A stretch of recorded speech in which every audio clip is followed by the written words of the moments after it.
மா இங்க தலையே பாருமா, புல் முடி குட்டிட்டு இருக்குமா. இப்படியே போச்சுன்னா ஒரு வருஷத்துல முடியெல்லாம் போயிடும் போலியம்மா.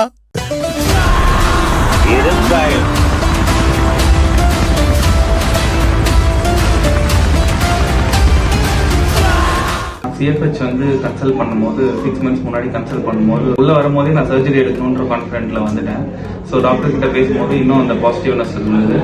எல்லா நம்பிக்கையும் கொடுத்து நம்ம வந்து ஃபர்ஸ்ட் சர்ஜரி முடிச்சோம். நான் 6 monthsக்கு அப்புறமா இங்க இந்த ஹேர் க்ரோத்தை ஃபீல் பண்ணும்போது ரொம்ப கான்ஃபிடென்ட்டாகவும் மிச்சவங்க நம்மளை பார்க்கறதும் சரி, நம்ம மற்றவங்களை பார்க்குற அந்த பர்செப்ஷன்ஸ் வந்து கண்டிப்பாக அந்த ஹேர்னால வந்து கொஞ்சம் சேஞ்ச் ஆயிருக்கு. இந்த ஹேர் டிரான்ஸ்பிளான்ட் கிளினிக் வந்து ஹைலி சஜஸ்டபிள் ஒன்.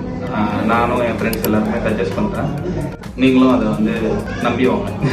இனிமே விக்குக்கு டாடா சொல்லுங்க.